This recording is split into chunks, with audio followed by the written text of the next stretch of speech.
Assalamualaikum warahmatullahi wabarakatuh. Bismillahirrahmanirrahim. Pergilah dan pandang ia, karena di mata wanita-wanita Ansor ada sesuatu. Sabda Rasulullah Shallallahu Alaihi Wasallam kepada seorang sahabat yang menyampaikan niatnya untuk menikahi wanita Ansor. Akan tetapi ia belum melihat calon istrinya.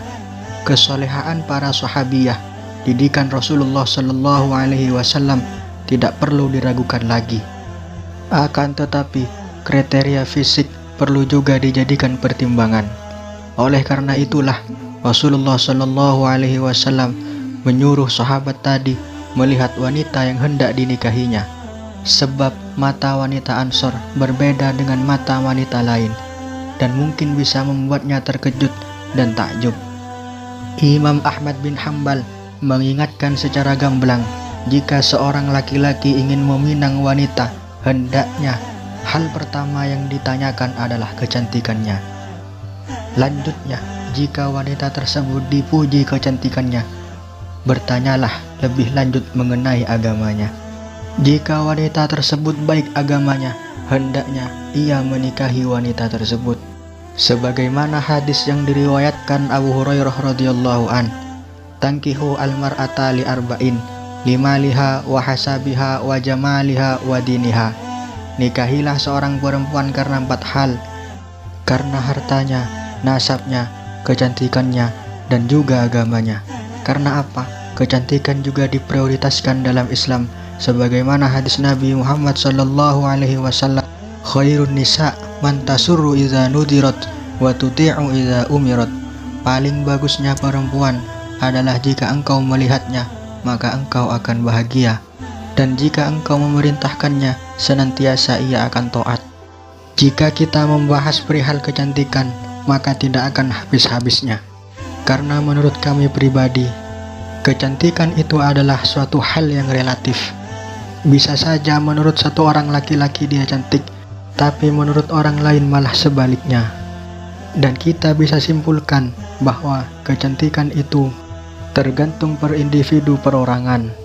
Sebagaimana yang diterangkan dalam kitab Bujairimi al-Khatib, bahwa kecantikan itu adalah bi'tibari tab'ihi fima yadhar walau sauda'a masalan, meninjau perorangan, meninjau tabiat dari masing-masing per individu, sebagaimana yang sudah jelas, meskipun pada hakikatnya wanita yang dianggap cantik itu berkulit hitam. Sama halnya dengan kecantikan adalah ketampanan. Ketampanan adalah suatu hal yang relatif pula, sama dengan kecantikan. Namun memilih pasangan ibarat memasuki rumah dengan 4 lapis pintu: kecantikan, harta, nasab, dan pula agama. Kecantikan adalah lapis pertama, sedangkan agama adalah lapis terakhir. Masuk atau tidak tetap ditentukan oleh pintu yang terakhir, yaitu agama. Pintu yang lain hanya pembuka jalan saja. Kualitas agama adalah alasan utama wanita layak dinikahi, tetapi kecantikan adalah standar pertama yang harus dipenuhi. Yang dimaksud agama, sebagaimana yang diterangkan dalam kitab Muhnil Muhtaj, "Al-muradu bid-din at-ta'atu wal-a'malu as-salihatu wal-iffatu anil muharramati."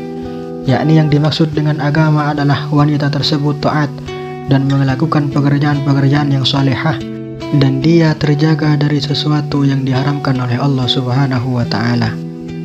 Dan jangan sampai lantaran keikhlasan semu yang menipu diri sendiri, seseorang nekat menikahi seorang wanita solehah dengan rupa yang sejujurnya tidak bisa diterima oleh hatinya. Namun hal ini berlaku bagi kedua belah pihak. Wanita hendaknya juga mempertimbangkan fisik laki-laki yang meminangnya sebelum ia memberikan jawaban.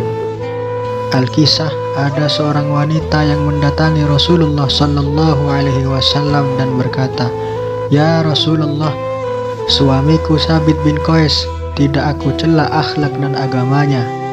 Akan tetapi aku takut berlaku kufur dalam Islam." Dalam riwayat hadis ini, Sabit adalah laki-laki pendek dan buruk rupa. Hal inilah yang dikhawatirkan oleh istrinya menjadi sebab kekufurannya.